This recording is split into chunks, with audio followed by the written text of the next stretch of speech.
Olá, sejam todos bem-vindos. Eu sou a professora Juliana Arruda e hoje vamos falar um pouquinho sobre regência verbal. Regência verbal é a parte da língua que se ocupa da relação entre os verbos e os termos que se seguem a eles e completam seu sentido. Os verbos são os termos regentes, enquanto os objetos direto e indireto e os adjuntos adverbiais são os termos que são regidos. Para entender melhor sobre esse assunto e não errar mais, confira abaixo alguns exemplos e suas respectivas explicações. Vejamos os exemplos a seguir. Ele mora em outra cidade. Isso implica mudança de horário. Nós iremos ao passeio. Mora implica iremos são os verbos da oração, ou seja, os termos regentes. E, em outra cidade, mudança de horário e ao passeio são os complementos, ou seja, os termos que são regidos pelo verbo. Nos exemplos, morar é um verbo transitivo indireto. Por que morar é um verbo transitivo indireto? Porque ele exige a preposição em. Morar em algum lugar. No segundo exemplo, implicar é um verbo transitivo direto, pois não exige preposição. Implicar algo e não implicar em algo. No terceiro exemplo, ir exige a preposição a, o que faz dele um verbo transitivo indireto. Na forma padrão, a oração, isso implica em mudança de horário, não está correta. Vamos ver exemplos de alguns verbos e entender como eles são regidos. Alguns, conforme o seu significado, podem ter mais do que uma forma de regência. O primeiro verbo é o verbo assistir. O verbo assistir, ele tem 3 qualificações. Quando o verbo assistir vier com o sentido de ver, ele vai exigir uma preposição junto ao verbo. Quando for no sentido de dar assistência, já não mais se faz necessário. Quando vier no sentido de pertencer, exige a preposição. Por exemplo, que tal assistirmos ao filme? Assistirmos ao filme exige preposição, porque o verbo assistir vem em forma de ver. Sempre assistiu pessoas mais velhas. O verbo assistiu pessoas, aqui nesse caso, não se faz a necessidade de uma preposição, porque o verbo está vindo no sentido de dar assistência a alguém.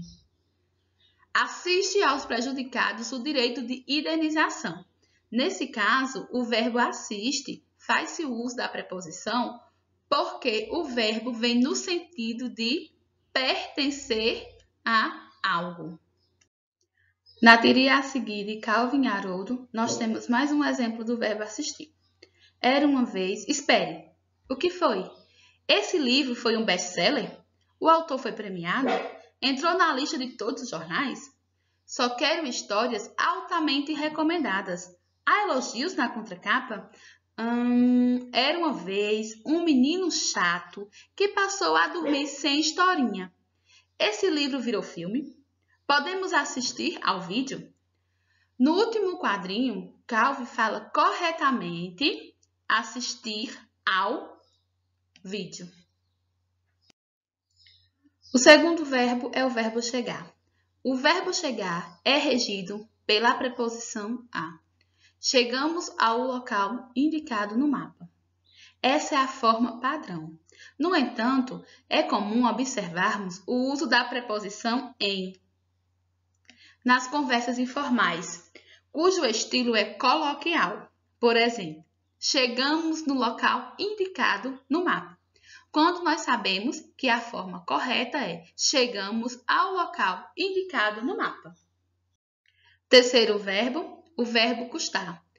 Quando o verbo custar vier com o sentido de ser custoso, exige preposição. Por exemplo, aquela decisão custou ao filho. Quando o verbo custar vier com o sentido de valor, não exige preposição. Aquela casa custou caro. Quarto verbo, o verbo obedecer. O verbo obedecer é transitivo indireto. Logo, sabemos que exige preposição. Exemplo, obedeça ao pai. Na linguagem informal, entretanto, ele é usado como verbo transitivo direto. Obedeça o pai. Quinto verbo, o verbo proceder. Com sentido de fundamento, esse verbo é verbo intransitivo. Exemplo, essa sua desconfiança não procede. Quando vier com o sentido de origem, exige preposição. Por exemplo, essa sua desconfiança procede de situações passadas. O sexto verbo é o verbo esquecer. O verbo esquecer é um verbo transitivo direto. Então, ele não exige preposição, por ser um verbo transitivo direto. Esqueci o meu material. No entanto, na forma pronominal, deve ser usado com preposição. Esqueci-me do meu material. O sétimo verbo é o verbo visar. Com sentido de objetivo, esse verbo vai exigir preposição. Por exemplo, visamos ao sucesso. Na variante coloquial, encontramos o verbo sendo utilizado sem a preposição, ou seja, como verbo transitivo direto. Visamos o sucesso. Quando o verbo visar vier com o sentido de mirar, não exige preposição. Por exemplo, o policial visou o bandido à distância. O oitavo verbo é o verbo querer. Quando o verbo querer vier com o sentido de desejar, não exige preposição. Por exemplo, quero ficar aqui. Já quando o verbo querer vier com o sentido de estimar, aí sim ele exige preposição. Por exemplo, queria muito aos meus amigos. O nono verbo é o verbo aspirar. Quando o verbo aspirar vier com o sentido de respirar ou absorver, ele não exige preposição. Por exemplo, aspirou todo o escritório.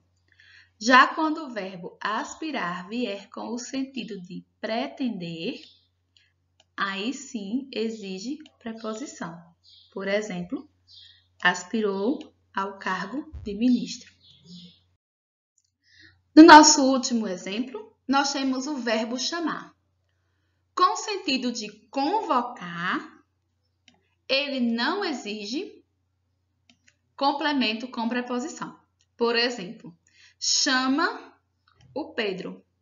Agora, quando o verbo chamar vier com o sentido de apelidar, aí sim ele exige um complemento com e sem preposição. Nós temos aí alguns exemplos. Chamou ao João de Mauricinho. Chamou João de Mauricinho.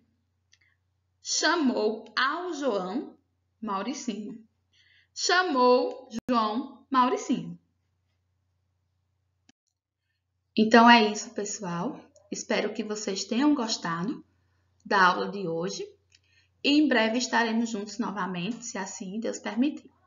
Então, para encerrarmos, fica uma pequena reflexão.